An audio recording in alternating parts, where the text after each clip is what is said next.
सोनाली की शादी को 3 साल बीत चुके थे। जब से उसकी शादी हुई थी तब से वो कभी इस स्टेट में तो कभी किसी और स्टेट में इसी तरह घूम रही थी, क्योंकि उसका हस्बैंड मोहित एक गवर्नमेंट एम्प्लॉय था। इस बार मोहित का ट्रांसफ़र भोपाल में हुआ था। उन्हें इस बार एक बहुत बड़ा और सुंदर विला अलॉट हुआ था। इस बार सोनाली खुश थी क्योंकि ट्रांसफ़र के साथ साथ इस बार मोहित का प्रमोशन भी हुआ था। कुछ महीनों पहले ही मिस्टर बख्शी का भी प्रमोशन हुआ था।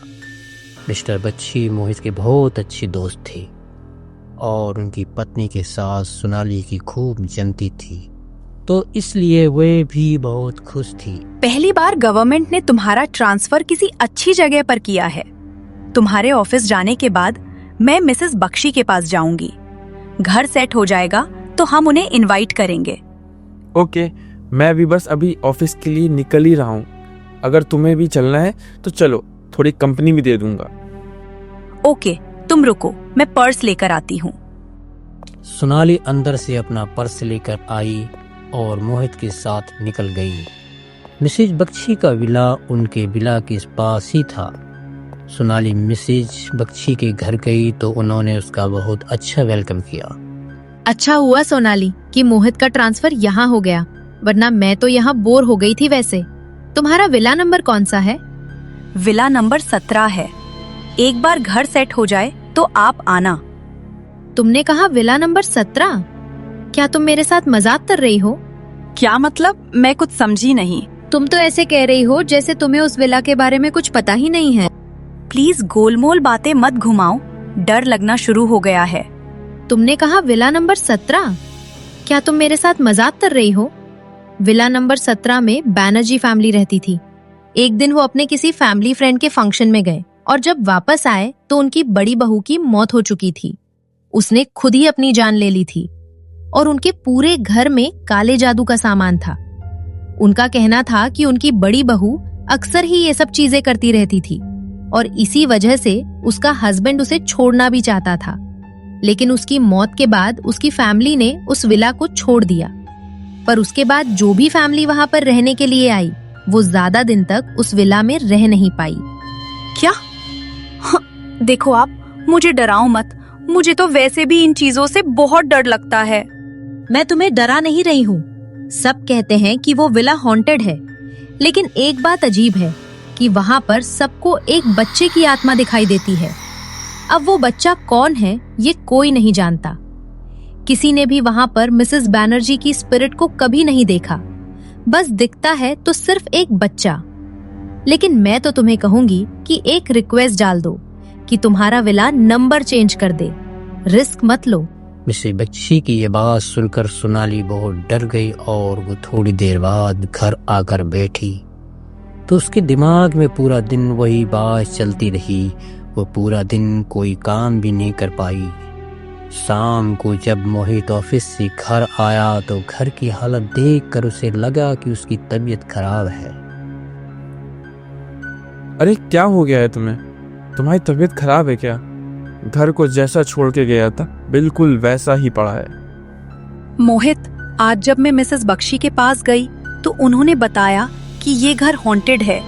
जो भी फैमिली यहाँ पर रहने आई उन्हें यहाँ पर किसी बच्चे की स्पिरिट दिखाई देती है और एक लेडी ने अपनी जान भी ले ली थी इस विला में। तुम प्लीज अपने डिपार्टमेंट में विला चेंज करने की रिक्वेस्ट डाल दो।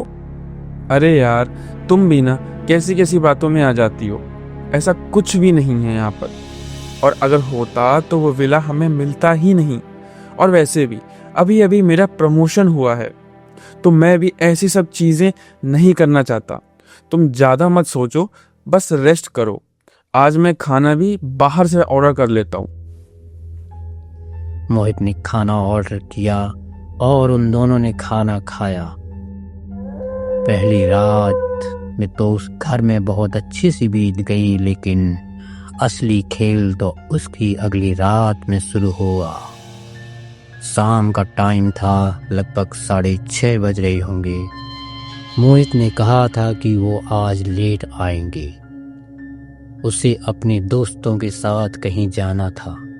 तो सोनाली ने सोचा कि जब मोहित घर आएगा तब तक मैं डिनर बनाकर तैयार कर लेती हूँ। वह किचन में खाना बना रही थी। घर में सबसे पहले कुछ मीठा बनाने का रिवाज होता है, तो उसने हलवा बनाना शुरू किया और पूरे घर में उसकी खुशबू फैल गई। कितनी अच्छी खुशबू आ रही है। अरे, ये बच्चे के रोने की आवाज कहाँ से आ रही है? बच्चे के रोने की आवाज सुनकर सोनाली हैरान रह गई, क्योंकि उसके अलावा तो वहाँ पर मैट भी नहीं थी और किसी बच्चे की रोने की आवाज आने का कोई सवाल ही नहीं उठता था। उसे लगा शायद ये उसके मन का वहम है, इसलिए उसने उस आवाज को नजरअंदाज कर दिया। तभी उसकी किचन की खिड़की पर नॉक हुआ। उसने पलटकर देखा तो वहाँ कोई नहीं था। तभी उसे बाहर से कुछ गिरने की आवाज आई। उसे लगा कहीं कोई चोर तो नहीं आया है, इसलिए वह बाहर गार्डन में देखने चली गई। देखा तो गार्डन में नया पौधा गिरकर टूट गया था। वह जैसे ही उसे उठाने के लिए झुकी तो उसकी नजर गार्डन में पाने पर पड़ी घर की दीवार के पीछे से छिपकर कोई उसे झांक झांक कर देख रहा था।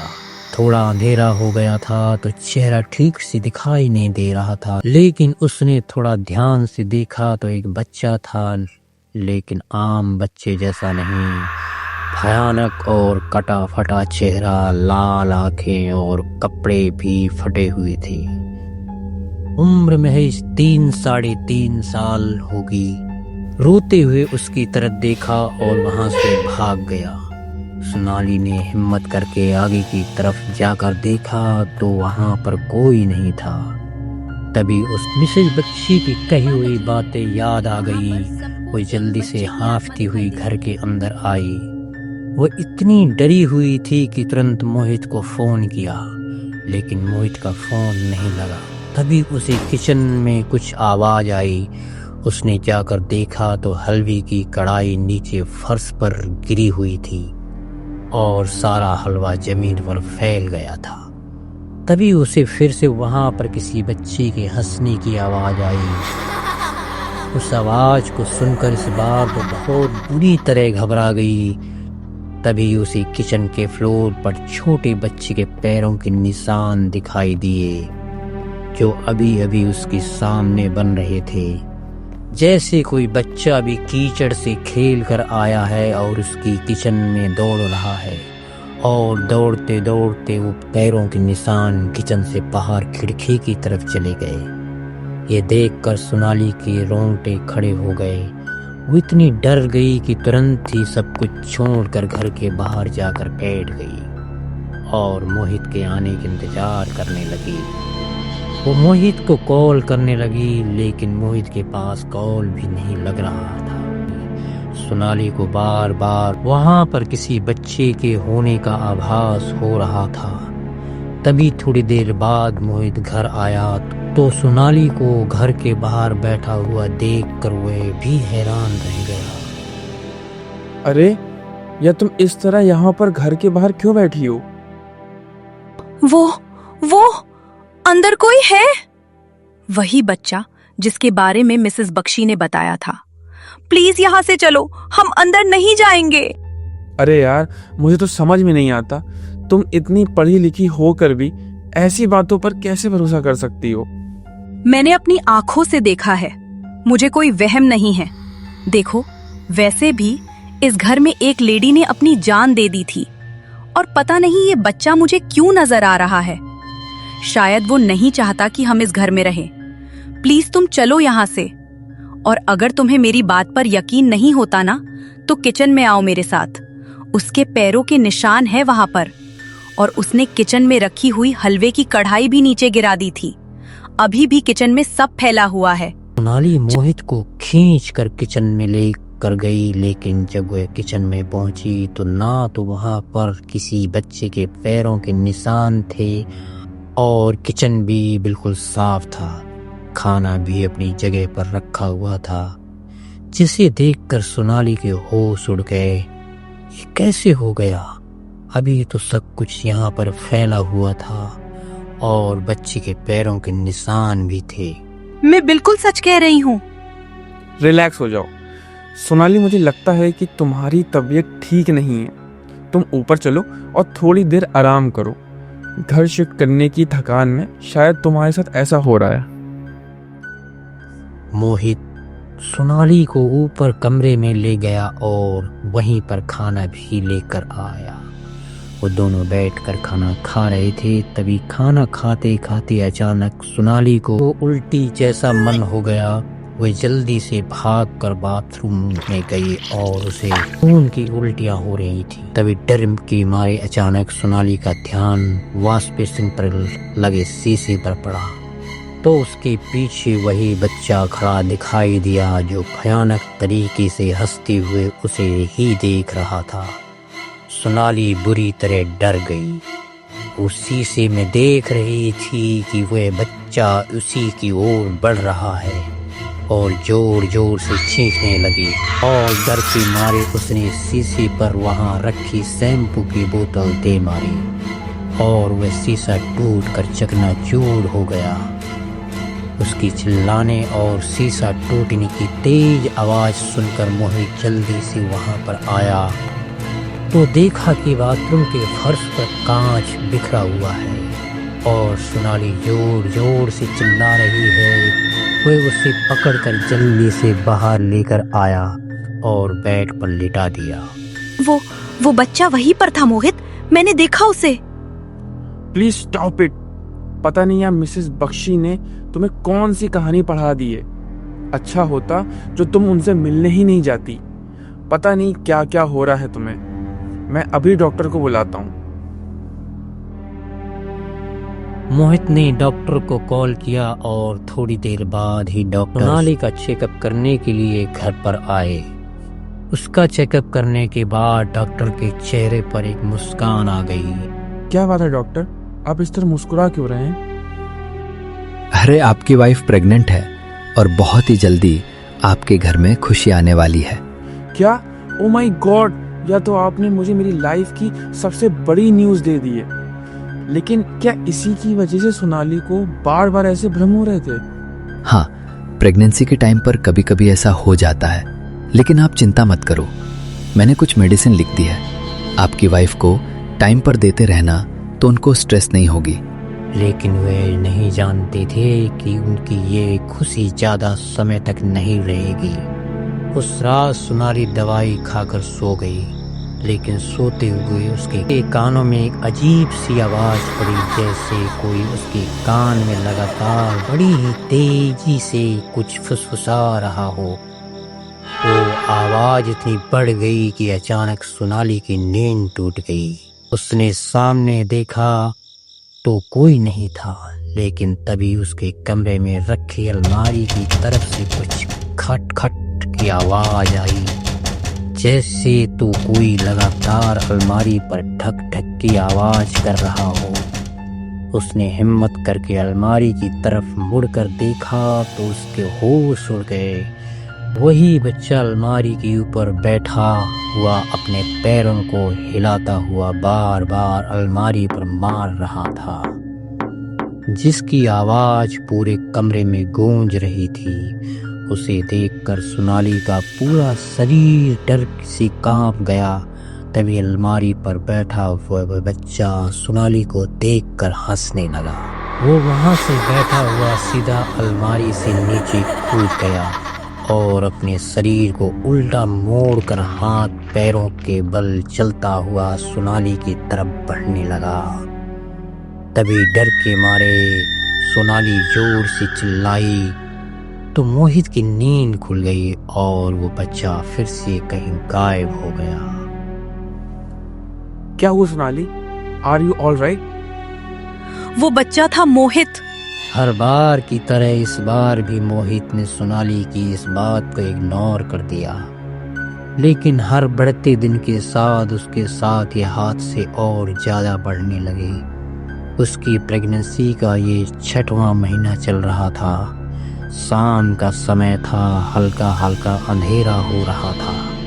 वह घर की छत पर कपड़े सुखाने के लिए आई थी। कपड़े सुखाते हुए हल्की हल्की आवाज में गाना गुनगुनाने लगी। तभी उससे पीछे से एक अजीब सी आवाज सुनाई दी। उसने पीछे मुड़कर देखा तो वही बच्चा उसकी ओर आ रहा था, लेकिन इस बार वह बहुत गुस्से में था, जैसे उसके साथ कुछ बहुत गलत हुआ हो और वह इसका बदला लेना चाहता हो। सोनाली को देखकर वह उसकी तरफ बड़ी तेजी से आने लगा। डर के मारे सोनाली सीढ़ियों की तरफ भागी और उसका पैर मुड़ गया। वह सीढ़ियों से गिरती गिरती सीधा नीचे जाकर गिरी और गिरती ही वह वहीं पर बेहोश हो गई। थोड़ी देर बाद मोहित घर आया तो सोनाली को जमीन पर बेहोशी की हालत में देखा। उसके सर से खून निकल रहा था। उसकी ऐसी हालत देखकर वह बहुत डर गया और तुरंत ही सोनाली को हॉस्पिटल लेकर गया। डॉक्टर, मेरी वाइफ और मेरा बच्चा ठीक तो है ना? देखिए, हमने कोशिश करके आपकी वाइफ को तो बचा लिया, लेकिन आपके बच्चे को नहीं बचा पाए और गिरने की वजह से उनका मिसकैरेज हुआ और उसकी वजह से बहुत ज़्यादा कॉम्प्लिकेशंस हो गई है। मुझे कहते हुए बहुत बुरा लग रहा है, लेकिन अब आपकी वाइफ दोबारा कभी माँ नहीं बन पाएंगी। डॉक्टर की ये बात सुनकर मोहित अंदर तक हिल गया और जब ये बात सोनाली को पता चला तो मानो वो तो जैसे पागल ही हो गई हो। एक तो पहले ही उसके मन में उसके बच्चे के खो जाने का दुख था, ऊपर से ये दुख और कि अब वह फिर कभी माँ नहीं बन पाएगी। इस बात से जैसे उसे अंदर ही अंदर पूरी तरह खत्म कर दिया। खाना पीना भी छोड़ दिया और दिन में कभी खाया तो खाया, वरना 2-3 दिन तक भूखी रहती।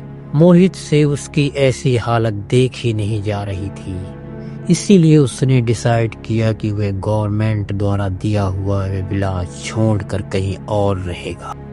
जब से हम इस घर में आए हैं तब से कुछ भी ठीक नहीं हो रहा है और यहाँ पर आने के बाद तुम्हारी जो हालत हो गई है मुझसे बिल्कुल देखी नहीं जा रही। इसीलिए मैंने डिसाइड किया है कि हम यह घर छोड़ देंगे। जब से सोनाली का मिसकैरेज हुआ था तब से सोनाली को वह बच्चा घर में कहीं नजर नहीं आया था, लेकिन जब मोहित ने घर को छोड़ने की बात कही तो अचानक वो बच्चा अलमारी के पीछे छिपकर सोनाली की तरफ झांकने लगा।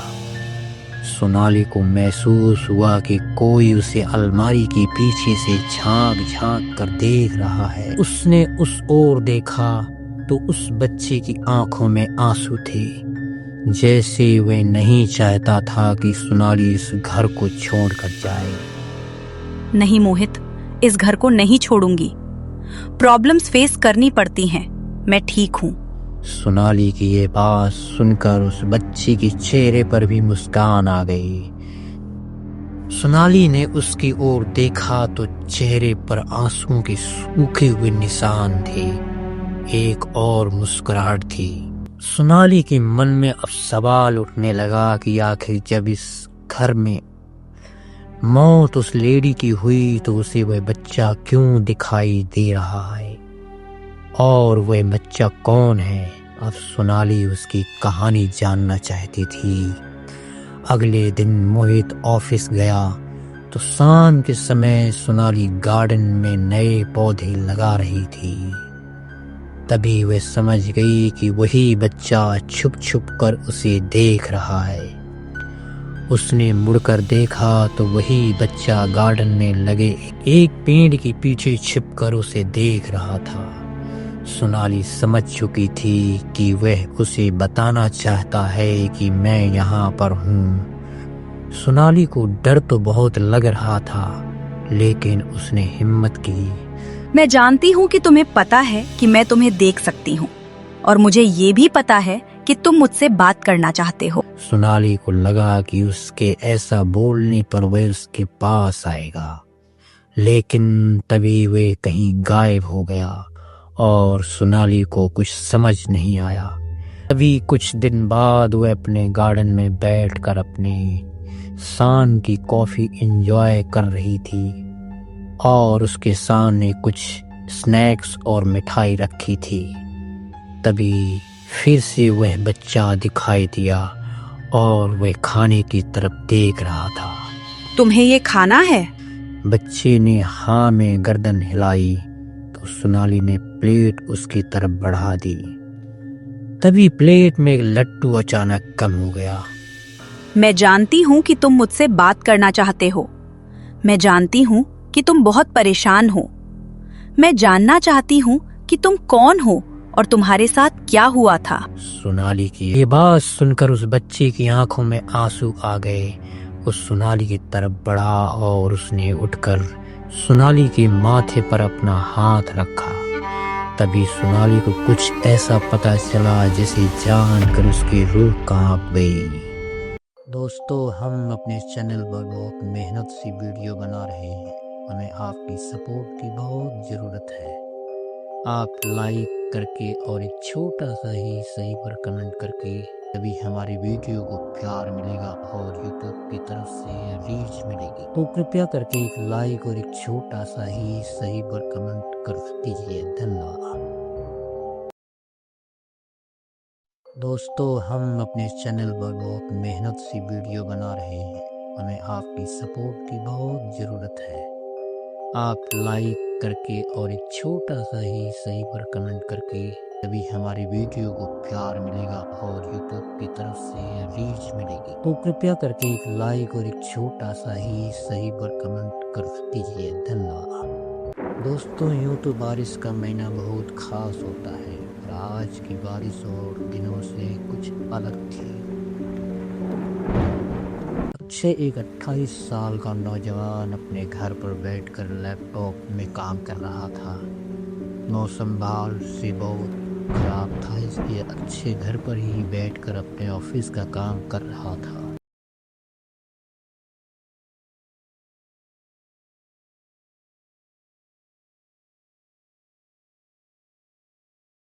इस वक्त इतनी बारिश में कौन आया होगा? दरवाजे की बेल फिर से बजी, जिससे अक्षय दरवाजा खोलने के लिए उठकर गया। उसने जैसे ही दरवाजा खोला, सामने कोई भी नजर नहीं आया। उसके चारों तरफ अपनी नज़र दौड़ाई पर उसे कोई भी दिखाई नहीं दिया। वो दरवाज़ा बंद करने ही वाला था कि उसकी नज़र नीचे गई। वहाँ एक टोकरी में एक नवजात बच्चा था। उसका चेहरा छोटा, गोल और प्यारा था। उसकी मासूमियत को देखकर अक्षय को एक अलग सा सुकून का एहसास हुआ, लेकिन अगले ही पल वो सोच में पड़ गया। ये बच्चा किसका है? अक्षय ने इधर उधर देखा पर उसे दूर दूर तक कोई दिखाई नहीं दिया। हेलो, कोई है? ये बच्चा किसका है? सिवाय खामोशी के उसे कोई जवाब नहीं मिला। बारिश बहुत तेज हो रही थी, इसलिए वो बच्चे को बाहर नहीं छोड़ सकता था। उसने टोकरी उठाई और घर के अंदर ले आया। तभी टोकरी में से एक चिट्ठी नीचे गिर पड़ी। चिट्ठी देख अक्षय को थोड़ी हैरानी हुई पर उसे थोड़ा संतोष भी हुआ। क्या पता इस चिट्ठी की मदद से उस बच्चे के बारे में कुछ जान पाए। इसलिए उसने बच्चे को सोफे पर रखकर चिट्ठी को तुरंत नीचे से उठा लिया और उसे खोला। चिट्ठी पढ़ते हुए अक्षय के सामने मानो होश उड़ गए। उसका चेहरा डर से पीला पड़ चुका था। बड़ी बड़ी आंखों से वो बार बार चिट्ठी को पढ़ ही जा रहा था, जैसे मानो उस चिट्ठी पर लिखे अक्षरों पर विश्वास नहीं हो पा रहा था। चिट्ठी में जरूर कुछ ऐसा था जिससे अक्षय बहुत घबरा चुका था। डर और घबराहट उसके चेहरे से पसीना बनकर झलक रही थी। नहीं, ऐसा नहीं हो सकता। उस रात मुझसे इतनी बड़ी गलती कैसे हो गई? नहीं, ऐसा नहीं हो सकता। अभी घर की डोर बेल फिर बजी। अक्षय का दिल जोर से धड़का, मानो उसमें हिम्मत ही नहीं थी कि वो दरवाज़ा खोले। कहीं वो तो नहीं? वो धीमे कदमों से दरवाजे की ओर बढ़ने लगा। उसके चेहरे का रंग उड़ चुका था। बहुत हिम्मत करके उसने दरवाजा खोला। वो सामने राज उसका दोस्त खड़ा था जो बारिश में भीग चुका था। यार मैं तुझे कब से कॉल कर रहा हूँ, तू एक भी फोन ही नहीं उठा रहा। देख पूरा भीग चुका हूँ यार। राजन की बात का अक्षय ने कोई जवाब नहीं दिया। वो बस डरा सहमा अपनी ही सोच में कहीं खोया हुआ था। दोनों घर के अंदर आए, तभी राजन की नजर उस बच्चे पर पड़ी। बच्चा? ये छोटा बच्चा किसका है? और तू इतना घबराया हुआ क्यों लग रहा है भाई? ये मेरी वो भूल है जो मैंने 1 साल पहले की थी। और ये बारिश भी आज ही होनी थी। यहाँ तो दूर दूर तक जंगल के अलावा कुछ भी दिखाई नहीं दे रहा। यार रुक जाऊं क्या? अक्षय ऑफिस के काम के सिलसिले से रांची गया था। यहाँ से लौटते समय भारी बारिश हो रही थी। काले बादलों के चलते जंगल के हाईवे पर रोशनी बहुत कम थी। बारिश की बूंदें गाड़ी पर ऐसे टकरा रही थी मानो कोई पत्थर मार रहा हो। कुछ भी साफ साफ नजर आना बहुत मुश्किल था।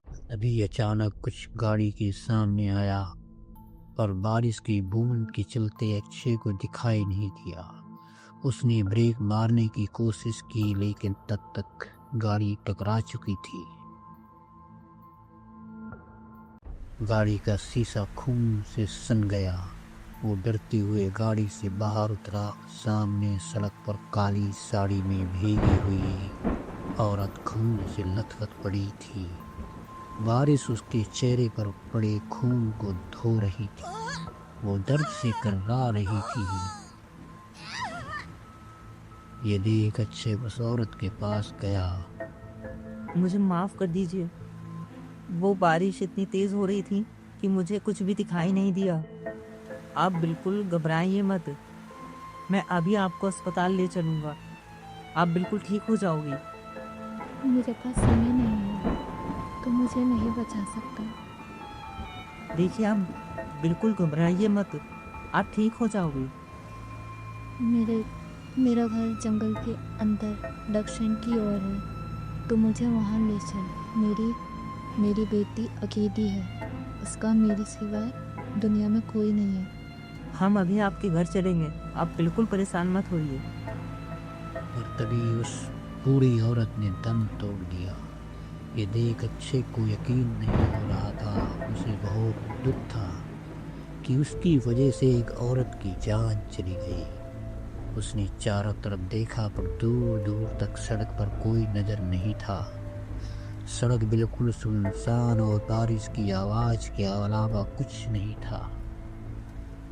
जंगल बहुत घना था। थोड़ी दूर चलने पर उसे एक बड़ा सा घर दिखाई दिया। घर की हालत बाहर से कुछ खास नहीं थी। चारों तरफ सन्नाटा पसरा हुआ था।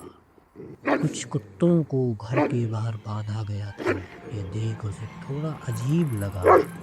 आखिर इतने घने जंगल के अंदर कौन रहता है। उसने हिम्मत करके घर के दरवाजे पर जाकर आवाज लगाई। कोई है? प्लीज अगर कोई अंदर है तो दरवाजा खोलिए। कुछ देर बाद दरवाजा खुला। सामने एक बहुत खूबसूरत लड़की थी। उसकी आंखें गहरी, होंठ गुलाबी और कमर तक लंबे काले बाल थे। वो किसी अप्सरा से कम सुंदर नहीं थी। उसे देख अक्षय मानो कुछ पल के लिए सब कुछ भूल गया। माँ, क्या हुआ माँ? माँ, क्या हुआ है? बताइए, वो कुछ बोल क्यों नहीं रही है? बारिश में शायद किसी गाड़ी से उनकी टक्कर हो गई थी। मैं उसी रास्ते से गुजर रहा था। ये रास्ते में पड़ी दर्द के मारे कराह रही थी। उन्होंने मुझे कहा कि मैं उन्होंने उनके घर ले चलूं, और ये कहते ही उन्होंने दम तोड़ दिया।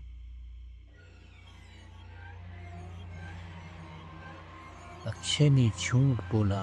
क्योंकि उसे पता था कि अगर वो किसी को भी ये बात बताएगा कि एक्सीडेंट उसके गाड़ी से हुआ है तो शायद उसे जेल भी जाना पड़ सकता है। इसलिए उसने झूठ कहा।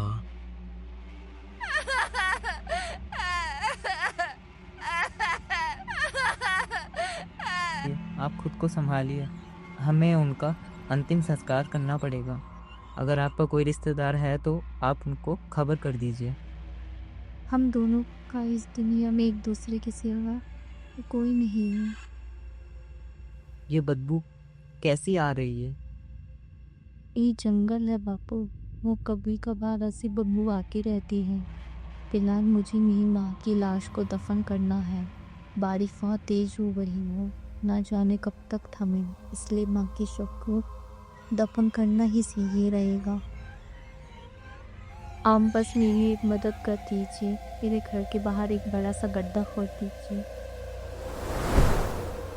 वो थोड़ा शिर हुआ पर उसने ज्यादा ना सोचते हुए घर से थोड़ी दूर बाहर बड़ा सा गड्ढा खोदा और वहां लाश को दफन कर दिया।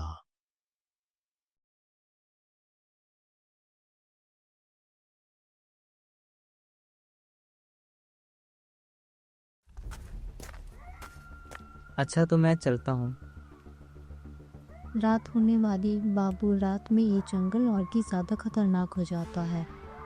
अगर आप इस समय जाओगे तो किसी भी जंगली जानवर का शिकार बन सकते हैं, इसलिए आज रात आप यहीं रुक जाइए। कल बारिश थमते ही निकल जाइएगा। अक्षय को उस लड़की की बात ठीक लगी, इसलिए उसने वहां रुकने के लिए हामी भर दी, जिसके बाद वो लड़की उसे घर के अंदर ले गई। अंदर से वो घर काफी बड़ा था, लेकिन चारों तरफ एक अजीब सा सन्नाटा पसरा हुआ था। ना जाने क्यों कुछ अजीब सी बेचैनी अक्षय को वहां महसूस हो रही थी। वो लड़की उसे कमरे में ले गई। कमरे में एक पुराना बिस्तर था और एक खिड़की भी नहीं थी, जिससे जंगल दिख रहा था। बाबूजी, कमरे में एक आप पुराना बहुत भीग बिस्तर चुके था हो। और एक खिड़की भी थोड़ी थी, देर जिससे आपके सामने जंगल कपड़े दिख रहा सुखा था। लीजिए। मैं अभी आपके लिए गर्म काढ़ा बना के देकर वो आती हूँ। लड़की कमरे से बाहर जाने लगी। वो लड़की कमरे से बाहर जाने लगी। वो पूरी तरह भीगी हुई थी। उसका गोरा बदन पानी से चमक रहा था और से उस लड़की की तरफ आकर्षित हो रहा था। पूरे दिन की इतनी सब चीजों के बाद वो भी बस उसी लड़की के बारे में सोच रहा था।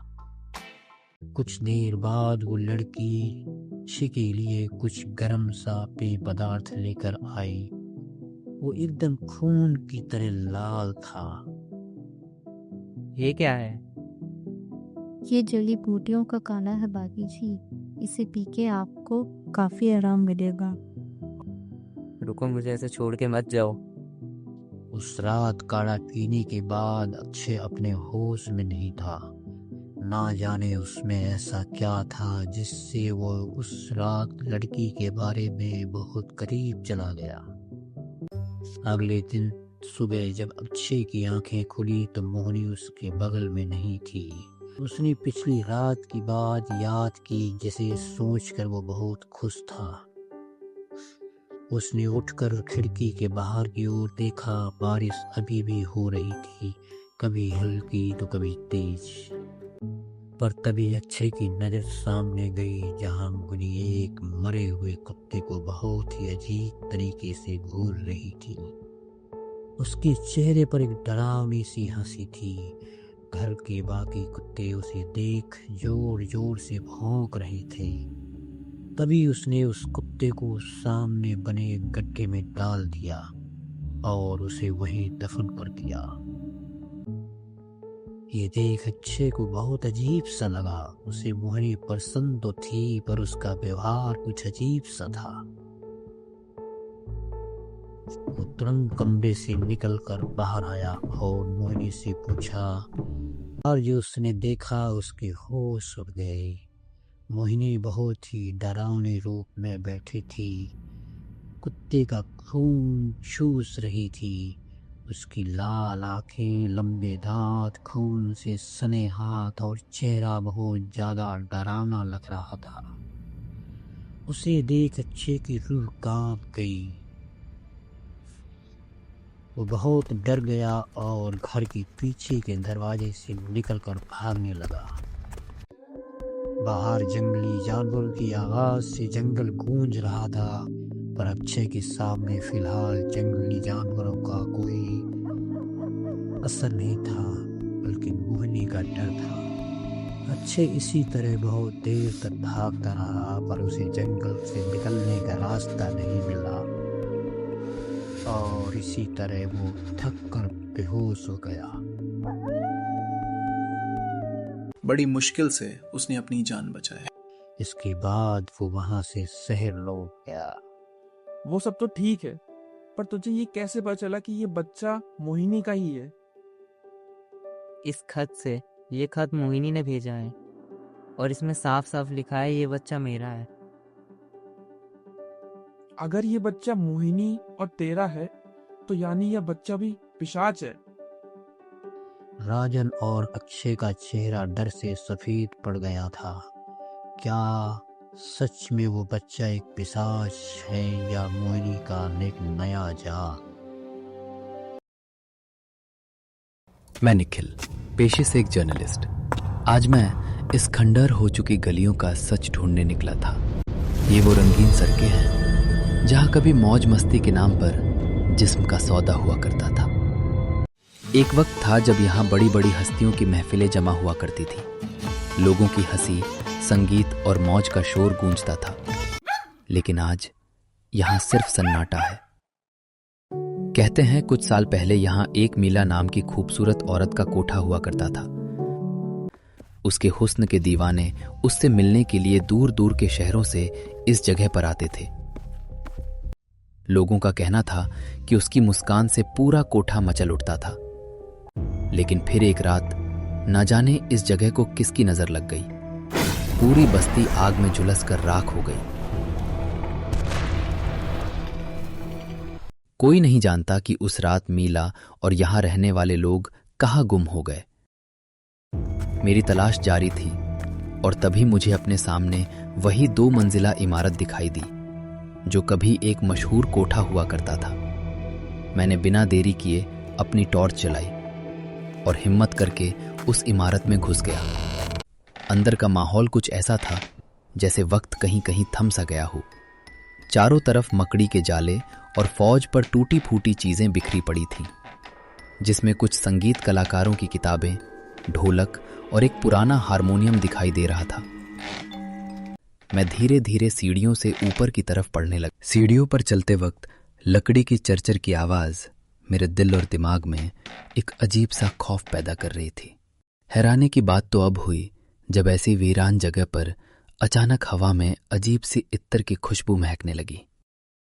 मैं उस खुशबू का पीछा करते करते एक आलीशान कमरे में पहुंच गया। वहां मेरी नजर एक औरत की तस्वीर पर पड़ी, जिसकी आंखें बिल्कुल जिंदा इंसान की तरह लग रही थी। कुछ पल तक मैं बस उसी तस्वीर को देखता रहा और अगले ही पल वो औरत तस्वीर से गायब हो गई। ये कैसे हो सकता है? वो औरत अचानक कहाँ चली गई? उस खाली तस्वीर को देखकर थोड़ी देर के लिए मेरी सांसें ऊपर नीचे हो गई। लेकिन जब मैंने आंखें मलकर दोबारा देखा तो वो औरत उसी तस्वीर में मौजूद थी। थोड़ी देर के लिए मुझे लगा शायद ठीक से नींद पूरी न होने की वजह से मुझे भ्रम हुआ होगा, क्योंकि मुझे घर से निकले हुए कई दिन बीत चुके थे।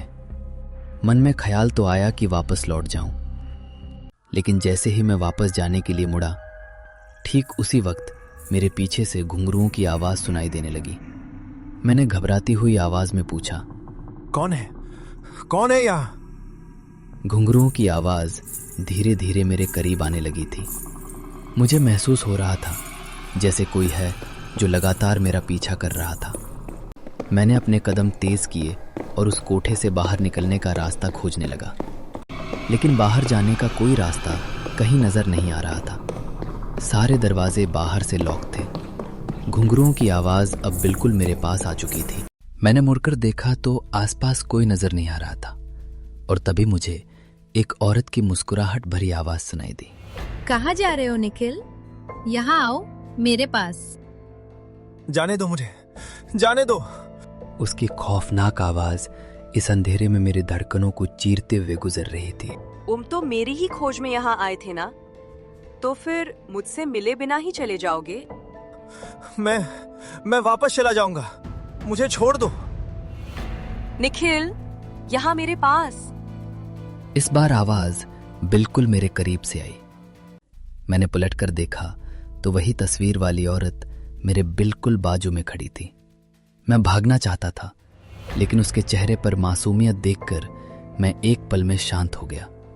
मेरी आंखें सिर्फ उसी को ताकती रह गईं। उसके बाद वो मुझसे प्यार भरे लहजों में कहने लगी, घबराओ मत निखिल, शांत हो जाओ, डरो मत, मेरे करीब आओ।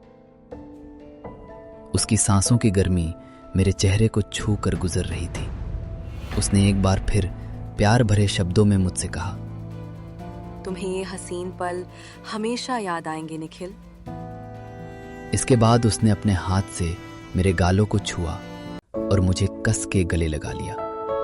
उसके जिस्म से आने वाली खुशबू से मुझे एक अजीब सा सुकून देने वाला एहसास होने लगा। मेरा दिल और दिमाग सब कुछ उसके बस में हो चुका था। लेकिन तभी एक तेज दर्द ने मुझे होश में ला दिया। इसने मेरे मुंह के ऊपर का चमड़ा पूरी तरह चबा लिया था। मैं तुरंत वहां से भाग निकला और भागते भागते एक दूसरे कमरे में जा पहुंचा। लेकिन अगले ही पल मेरा पैर किसी चीज से टकरा गया और मैं जोर से मुंह के बल जा गया। मैंने नजर उठाकर देखा तो वही औरत सामने खड़ी हुई, मुझ पे हंस रही थी, लेकिन अब उसका मासूम चेहरा जला हुआ और बदसूरत दिखाई दे रहा था। मैंने कांपती हुई आवाज में उससे कहा, कौन हो तुम और मुझसे क्या चाहती हो? मैं वो भला हूँ जिसे लोग कभी मीरा कहकर पुकारा करते थे, पर अब मैं एक मौत हूँ। मेरी आंखों के सामने अंधेरा छा चुका था और जब होश आया तो मैं एक झोंपड़ी में था। एक बूढ़ी औरत मेरे जख्म पर लेप लगा रही थी। मैं हैरान था कि उस औरत से जिंदा कैसे बच गया। नहीं, मुझे मत मारो, मुझे छोड़ दो। शांत हो जाओ बेटा, अब तुम सुरक्षित हो। आप कौन हो और मैं यहाँ कैसे आया? मेरा नाम कमलाबाई है, मैं इन गलियों में ही रहती हूँ। खैर, अगर मैं सही वक्त पे वहां ना पहुंची होती तो मीला तुम्हें मार देती। पर मीला मुझे क्यों मारना चाहती थी? वो अपना इंतकाम पूरा कर रही है बेटा। जो भी आदमी इन बदनाम गलियों में कदम रखता है वो उसे मौत के घाट उतार देती है। पर क्यों? क्या इसके पीछे कोई खास वजह है? हाँ, ये बात उस वक्त की है जब इस बस्ती में रात भर नाच गाना और संगीत होता था। लोग यहाँ आते थे और रंगीनियों का मजा लेते थे, लेकिन जहाँ महफिल होती है वहाँ जुल्म भी होता है। पेशे से वो एक दलाल था जो कई जिंदगियों को बेचता और खरीदता था। उस वक्त यहाँ कई बदमाशों का राज हुआ करता था। उन्हीं में से एक सूरज था। उन्हीं मासूम लड़कियों में से एक मीला थी। मीला बेहद खूबसूरत और चंचल किस्म की लड़की थी। वो मजबूरी में यहाँ काम किया करती थी, लेकिन सूरज उसकी मजबूरी का फायदा उठाता था और खिलौनों की तरह उसका इस्तेमाल करता था। तो क्या मीला ने कभी यहाँ से भागने की कोशिश नहीं की? मीला उसकी मजबूरी थी बेटा। मीला ने अपनी बीमार मां को बचाने के लिए अपनी जिंदगी सूरज को बेच दी थी। वो पैदाइशी वैश्या नहीं थी, उसे तो जिस्म के सौदागरों ने मजबूरन वैश्या बना दिया था। एक रात शराब के नशे में सूरज अपने कुछ साथियों के साथ कोठे पर आया। उसने मीला की तरफ देखा और वो ही अपनी अकड़ में कहा, मीला, आज मेरे मेहमान आए हुए हैं। इनमें से हर कोई तेरे जिस्म की मुंह मांगी कीमत देने को तैयार है। बोल, पहले किसके साथ जाना पसंद करेगी तू? तुम्हारे मेहमानों को खुश करने का काम मेरा नहीं है। मैं अब और जुल्म नहीं सह सकती। मैं यहाँ से जा रही हूँ। लगता है तू अपने पुराने दिन भूल गई। याद कर, वो दिन जब तेरी माँ मर रही थी। उस वक्त मैं तुझे इस कोठे में लाया था और अब तू मुझे धस दिखा रही है। तूने सिर्फ अपने फायदे के लिए मेरी मदद की थी विक्रम, पर अब मैं तेरे कहने पर अपनी इज्जत नीलाम नहीं करूंगी। मीला, अगर तूने मेरी बात नहीं मानी तो अंजाम बहुत बुरा होगा। नहीं विक्रम, मैं नहीं करूंगी। मैं जिल्लत भरी जिंदगी से छुटकारा चाहती हूँ। मुझे जाने दे मुझे। अच्छा, तू छुटकारा चाहती है ना, तो मैं तुझे ऐसा छुटकारा दूंगा जिससे कि यहाँ काम करने वाली हर औरत याद रखेगी। मीला मदद के लिए चीखती चिल्लाती रही, मगर कोई भी उसकी मदद के लिए बाहर नहीं आया। उस रात आग में जलते हुए मीला ने कसम खाई कि वो इस बस्ती को उजाड़ कर रहेगी। सूरज ने उसके जिस्म को तो मिटा दिया था, लेकिन वो उसकी आत्मा को नहीं मिटा सका। मीला की मौत के बाद विक्रम का क्या हुआ? क्या वो अभी भी जिंदा है? मीला की मौत के बाद एक रात वो किसी ऐसी लड़की की तलाश में था जो उसके साथ रात गुजार सके। तभी उसकी नजर एक पुराने कोठे की खिड़की पर पड़ी। सूरज बिना सोचे समझे अंदर चला गया। उस दिन उस कोठे में कोई मौजूद नहीं था, सिवाय एक लड़की के जो कि घूंघट ओढ़े बैठी थी। सूरज उसे देखते ही दीवानों की तरह उसके करीब पहुंच गया। वाह, ये हुई ना बात। मैं तो तुझे ही ढूंढ रहा था। मेरी चमक छैलो, अब देर मत कर। मदहोशी की हालत में डूबे हुए सूरज ने उस लड़की के चेहरे से उसका घूंघट जैसे ही हटाया, उसकी सांसें हलक में ही अटक गईं।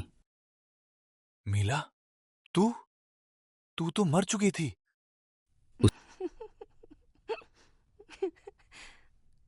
ध्यान से देख विक्रम, मैं वही मीला हूँ जिसे तूने जिंदा जला दिया था। नहीं। विक्रम गिड़गिड़ाता रहा, लेकिन मीरा ने अपने तेज नाखूनों से विक्रम का सीना चीर दिया। उसने विक्रम को तो मार दिया, लेकिन उसका गुस्सा अब भी शांत नहीं हुआ। इसीलिए वो यहां आने वाले हर मर्द को मार देती है। क्या उसे रोका नहीं जा सकता?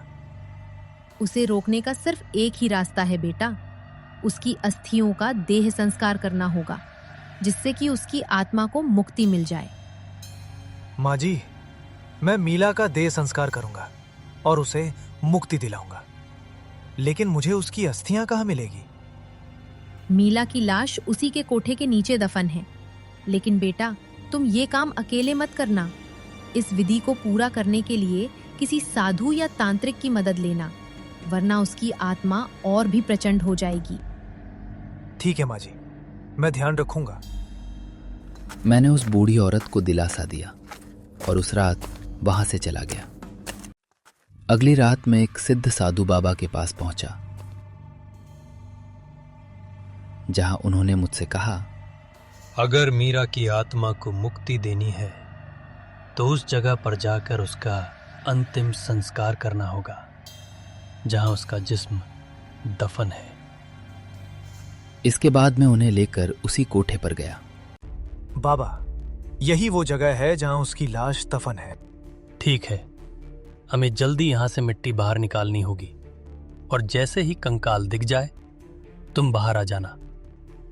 बाबा की बात मानकर मैंने खोदना शुरू किया और जल्दी ही मुझे मीला का कंकाल मिल गया।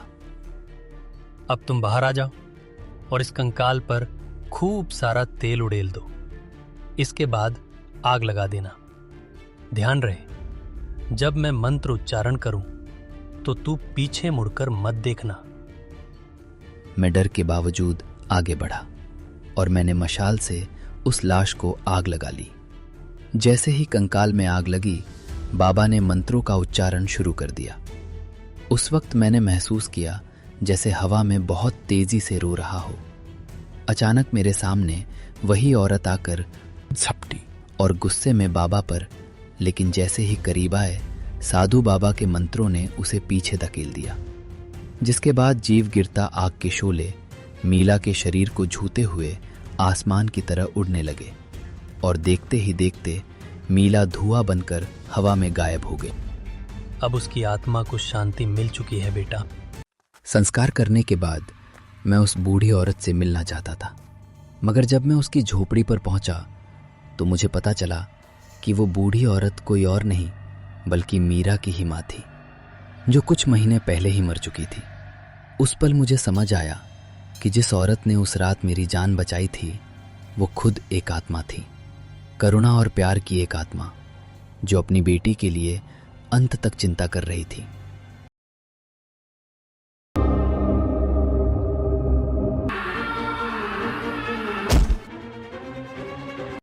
आप लोगों को लग रहा होगा कि यहाँ कहानी खत्म हो गई, पर कुछ लोगों को मौत के बाद भी मुक्ति नहीं मिलती। वो फंसी है एक ऐसे अंधेरे में जहाँ से निकलना बहुत मुश्किल है।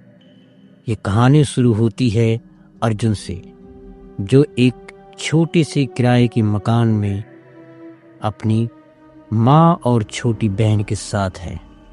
उसके पिता, जो बहुत ही अय्याश किस्म के व्यक्ति थे, अपने जुए और नशे की लत के कारण उन्होंने अपना सब कुछ बर्बाद कर दिया और अपने पीछे छोड़ गए ढेर सारा कर्ज, जिसकी भरपाई अभी भी उनके परिवार को करनी पड़ रही थी। अर्जुन, जो 35 वर्ष का हो चुका था, पर उसकी आर्थिक स्थिति बहुत ही खराब थी। धीरे धीरे करके वह अपने पिता के लिए हुए कर्ज को चुका रहा था। अर्जुन की जिंदगी आम लोगों की तरह समान नहीं थी। उसके साथी मित्रों की अभी तक शादी हो चुकी थी एवं उनके बच्चे भी थे, पर वहीं अर्जुन अभी भी अपने घर की चिंताओं में ही व्यस्त था। हालांकि वो भी उसके बाकी दोस्तों की तरह एक अच्छी सी लड़की से शादी करना चाहता था, पर परिवार की जिम्मेदारियों ने उसके हाथ पांव बांध दिए थे। बहन की शादी अभी उसके लिए अपनी शादी से ज़्यादा ज़रूरी थी। एक रोज काम के सिलसिले में वो ट्रेन से सफ़र कर रहा था कि तभी उसके सामने एक बूढ़ा व्यक्ति आकर बैठ गया। ट्रेन लगभग खाली थी, कुछ एकाध व्यक्ति ही ट्रेन में सफ़र कर रहे थे। बैठने के बाद बूढ़ा व्यक्ति अर्जुन की ओर ही देखे जा रहा था। अर्जुन को थोड़ा आश्चर्य हुआ और उसने पूछ लिया, क्या हुआ बाबा, आप तब से मुझे ऐसे क्यों देख रहे हो? क्या आपको कुछ चाहिए? तू क्या देगा मुझे अर्जुन? अभी तू उस योग नहीं जो मुझे कुछ दे सके। अर्जुन को थोड़ा आश्चर्य हुआ और उसने पूछ लिया, आप कौन हो बाबा, और आप मेरा नाम कैसे जानते हो? मैं कौन हूँ या मेरा नाम क्या है यह जानना इतना ज़रूरी नहीं है तेरे लिए, मगर मैं क्या जानता हूँ या क्या कर सकता हूँ वो तुम्हारे काफ़ी काम आ सकता है। अब मैं कुछ समझा नहीं, किस चीज़ की बात कर रहे हो आप? बदकिस्मती की दीवार जो तुम्हारे जीवन में रुकावट बनकर खड़ी है, उस रुकावट को मैं दूर कर सकता हूँ। देखिए, मैं आप सब लोगों पर भरोसा नहीं करता। मुझ पर आपकी इन बातों का कोई असर नहीं होगा, तो आप सब ये ढोंग करना बंद कर दीजिए। इससे आपको कोई फ़ायदा नहीं होगा। अच्छा, तो तुम्हें यह सब ढोंग लग रहा है? तुम्हारे पिता को मारने के पीछे तुम्हारा ही हाथ था ना? उनके आखिरी समय तुम उनके पास मौजूद थे ना? तुम चाहते तो अपने पिता को सही समय पर अस्पताल ले जा सकते थे, पर तुमने ऐसा नहीं किया। तुम्हारी माँ के पूछने पर भी तुमने यही बोला कि मृत्यु के समय तुम घर पर नहीं थे, पर हकीकत सिर्फ तुम ही जानते हो। ये बात सुनकर अर्जुन दंग रह गया। मेरे पिताजी ने अपने जुए की लत के कारण सब कुछ बर्बाद कर दिया था। अगर वो जिंदा रहते तो शायद हम सब सड़क पर आ जाते, इसलिए उनके आखिरी समय पर मैंने कोई मदद नहीं की। पर मुझे ये समझ नहीं आ रहा बाबा, आपको इतना कुछ मेरे बारे में कैसे पता? आप कौन हैं? क्या तुम यक्षिणी सिद्धि के बारे में जानते हो? यक्षिणी सिद्धि ये क्या है? मेरे पास यक्षिणी सिद्धि है। इसी के कारण मैं तुम्हारा भविष्य और वर्तमान में तुम क्या सोच रहे हो वह सब कुछ बता सकता हूँ। अगर एक बार यक्षिणी को सिद्ध कर लिया तो वो तुम्हें जीवन में बड़ी से बड़ी ऊंचाई तक ले जा सकती है। वह तुम्हें धन संपदा सब कुछ दे सकती है। और जिज्ञासा वश होकर उसने उस बूढ़े व्यक्ति से कहा, बाबा क्या ये यक्षिणी सिद्धि मैं भी सीख सकता हूँ? यह सीखना बहुत कठिन है। इसे पाने के लिए कड़ी तपस्या करनी पड़ती है। मरे हुए शवों को खाना भी पड़ता है। महीनों कड़ी तपस्या में एक ही स्थान पर बैठे रहना पड़ता है। आपकी बातों से तो लग रहा है बाबा ये सिद्धि मेरे लिए संभव नहीं। तुम निराश मत हो, मैं तुम्हें अपनी सिद्धि दे सकता हूँ। पर इससे आपको क्या मिलेगा जो आप मुझे अपनी सिद्धि देना चाहते हो? मैं बूढ़ा हो चुका हूँ, कुछ समय ही शेष बचे हैं मेरे पास। इसीलिए मरने से पूर्व अपनी सिद्धि में किसी को सौंप कर जाना चाहता हूँ। बाबा आप कृपा करके अपनी सिद्धि मुझे दे दीजिए। आपका यह एहसान मैं जिंदगी भर नहीं भूलूंगा। ठीक है, आने वाली पूर्णिमा की रात को तैयार रहना। पर बाबा आप मुझ तक पहुंचेंगे कैसे? मैं तुमसे कहा था ना, मैं तुम्हारे बारे में सब कुछ जानता हूँ। मैं कौन हूँ या मेरा नाम क्या है यह जानना इतना जरूरी नहीं है तेरे लिए। तभी अर्जुन का स्टेशन आ गया और वो नीचे उतर गया। घर पहुंचकर उसके मन में बार बार बस बाबा का ख्याल आ रहा था। इसी तरह 10 दिन बीत गए और पूर्णिमा की रात आ गई। अर्जुन को उस रात नींद नहीं आ रही थी। वो बिस्तर पर बार बार करवटें बदल रहा था कि तभी अचानक उसके दरवाजे पर एक दस्तक हुई। दरवाजा खोलने पर उसके सामने वही बाबा। उन्हें देख अर्जुन की खुशी का जैसे ठिकाना ही नहीं रहा। मेरे पीछे आओ। उस बूढ़े व्यक्ति के कहे अनुसार अर्जुन उनके पीछे जाने लगा।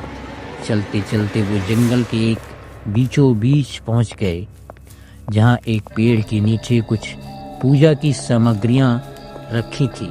वो बूढ़ा व्यक्ति वहां जाकर बैठ गया और अर्जुन को भी सामने बैठने को कहा। अर्जुन के बैठते ही वह व्यक्ति मंत्रोच्चारण आरंभ कर देता है। चारों तरफ के वातावरण में अजीब सा शोर था। अब अर्जुन के मन में भी थोड़ा भय उत्पन्न हो रहा था। तभी उस बूढ़े व्यक्ति ने आंखें खोली और अपना हाथ आगे बढ़ाया, जिसमें जादू से एक मूर्ति प्रकट हुई। वो मूर्ति किसी देवी की थी। बूढ़े व्यक्ति ने उस मूर्ति को नीचे रखा और हाथ जोड़कर प्रणाम किया। यह मूर्ति देख रहे हो, यह देवी यक्षिणी है। आज से तुम्हें रोज अपने घर में केवल देवी की ही पूजा करनी है। उनको प्रसन्न करने के लिए रोज नियमित रूप से मांस का भोग चढ़ाना है। कुछ दिनों बाद जब देवी प्रसन्न हो जाएंगी तो वह स्वयं तुम्हें दर्शन देंगी। और याद रहे, जैसे ही देवी तुम्हें दर्शन देंगी वह तुमसे जरूर पूछेंगी कि तुम्हें उनका आशीर्वाद किस रूप में चाहिए। उस समय देवी को माता के रूप में आह्वान करना। अगर भूल कर भी तुमने देवी का पत्नी रूप में आह्वान किया तो तुम्हें देवी के प्रति पत्नी भाव की सदैव पूर्ति करनी होगी। अगर उसमें जरा भी गलती हुई तो देवी रुष्ट हो जाएंगी और उसका खामियाजा बहुत बुरा होगा। इसीलिए पत्नी रूप कभी मत मांगना, केवल माता की दृष्टि से ही देखना। माता के रूप में अगर तुमने उन्हें प्रसन्न कर लिया तो वह तुम्हें जीवन की सभी सुख संपदा, धन दौलत, ऐशो आराम देंगे। एक बात हमेशा ध्यान रखना, भूल कर भी देवी का अनादर कभी मत करना। अर्जुन उस मूर्ति को लेकर अपने घर चला जाता है और रोज नियमित रूप से पूजा करने लगा। धीरे धीरे उसने देखा कि उसके घर की आर्थिक स्थिति ठीक हो रही थी। एक अच्छी सी कंपनी में अर्जुन को नौकरी भी मिल गई और उसकी बहन का रिश्ता भी पक्का हो गया। एक रात की बात, अर्जुन बिस्तर पर लेटा हुआ था कि तभी उसे अपने कमरे में चंदन की महक की जैसी सुगंध चारों तरफ फैली हुई महसूस हुई। उसे लगा ये खुशबू कमरे की खिड़की के बाहर से आ रही है, इसलिए उसने खिड़की पर जाकर देखा, पर चारों ओर कुछ नहीं था। तभी अर्जुन को अपने कान में एक फुसफुसाहट सुनाई दी। उसे लगा जैसे उसके कमरे में कोई है। उसने जैसे ही मुड़कर देखा तो सामने एक बहुत ही सुंदर सी लड़की खड़ी थी। उसके चेहरे पर इतना तेज था मानो चांद भी उसके सामने फीका लगे। उसका शरीर सफेद मोती की समान चमक रहा था। अर्जुन उस लड़की को देख मानो अपनी शुद्ध बुद्धि ही खो बैठा था। उसने आज तक अपने जीवन में इतनी सुंदर लड़की कभी नहीं देखी थी। मैं तुम्हारे तप से प्रसन्न हुई अर्जुन। आज से तुम्हें अपने जीवन में कभी किसी चीज की कोई कमी नहीं होगी। बताओ, तुम मुझे अपने जीवन में किस रूप में चाहते हो? मैं हमेशा उसी रूप में तुम्हारे साथ रहूंगी। अर्जुन समझ गया था कि उसके सामने जो खड़ी है वो देवी यक्षिणी हैं, जिनकी पूजा वो इतने समय से करते आया था। उन्हें देख उसकी काम भावना बढ़ चुकी थी। उसने सोचा कि देवी के आशीर्वाद से पैसा, धन, दौलत सब कुछ हो ही जाएगा, पर क्यों ना अगर वह इतनी सुंदर देवी को ही अपने पास रख ले तो जीवन में उसे किसी भी चीज की कोई कमी नहीं होगी। इसलिए उसने देवी को पत्नी रूप में चुनने को सोचा।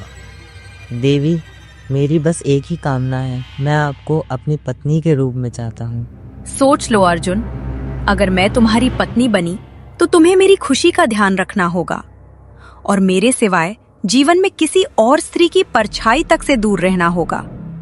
गलती से भी मुझे कभी रुष्ट मत करना, वरना मैं जो तुम्हें दे सकती हूँ मैं वही तुमसे छीन भी सकती हूँ। ये सुन अर्जुन थोड़ा सकमका गया, पर उसके मन में लालच इतना था कि वो यक्षिणी की सारी बात मानने को राजी हो गया। धीरे धीरे अर्जुन शहर का बहुत बड़ा रईस आदमी बन चुका था। किसी भी चीज की उसके पास कोई कमी नहीं थी। यक्षिणी ने उससे सब कुछ दे दिया था जो उसने कभी सपने में भी नहीं सोचा था। अर्जुन ने कुछ समय यक्षिणी को बहुत खुश रखा, पर धीरे धीरे जैसे साल बीतने लगे उसकी उम्र बढ़ने लगी। अब वो पहले जितना जवान और फुर्तीमान नहीं था। उसका पुरुषार्थ धीरे धीरे ठंडा हो रहा था। एक रात की बात है, यक्षिणी हंसती हुई वो वैसे ही अर्जुन के करीब आने की कोशिश करती है। तभी अर्जुन ने कहा, सुनो, आज मैं बहुत थक गया हूँ, तो ये सब हम कल नहीं कर सकते? तुम्हें पता है ना तुम मुझे मना नहीं कर सकते। तुम्हें अपनी पत्नी के सुख का पूरा ध्यान रखना पड़ेगा। तभी अर्जुन ने मना करने पर यक्षिणी नहीं मानी और उसके साथ संभोग किया। वो रोज रोज संभोग से तंग आ चुका था। उसका शरीर भी अब उसका साथ नहीं दे रहा था, पर यह बात यक्षिणी समझने को तैयार ही नहीं थी। इसलिए अर्जुन के मन में धीरे धीरे यक्षिणी के प्रति गुस्सा उभरने लगा। वो यक्षिणी को पूजा करना, भोग लगाना और ये सब भी दिन प्रतिदिन भूलने लगा। पहले जो चीज उसे खुशी देती थी, अब वही चीज उसे बेड़ियों में लगी थी। वो अपने आप को किसी जेल के कैदी की तरह समझ रहा था, जिसे एक दिन की भी आजादी नहीं थी। एक रात की बात है, अर्जुन काफी नशे में था। तभी यक्षिणी प्रकट होती है। यक्षिणी को देखकर वो बहुत गुस्से में आ जाता है। आ गई तू मेरा जीना आराम करने के लिए? रोज रोज एक काम करते तू थकती नहीं है? हर रात मेरे पास चली आती है। हाँ, एक दिन तुझे मना करूँ तो फिर भी नहीं मानती। अरे पत्नी क्या ऐसी होती है? तू बस अपनी खुशी सोचती है। जब से मेरी जिंदगी में आई है, मेरे पास सब कुछ होकर भी कुछ नहीं है। इससे बेहतर तो पहले था, भले ही गरीब था, पर खुश तो था। अर्जुन की ये बात सुनकर यक्षिणी बहुत क्रोधित हो गई। अगर तुम पहले ही इन सब चीजों से खुश थे तो तुमने मुझे अपनी पत्नी रूप में क्यों मांगा? अरे दिमाग खराब हो गया था मेरा। तुम्हारी खूबसूरती देखकर पागल हो गया था, पर मैं भूल गया था एक इंसान और एक चुड़ैल में फर्क होता है।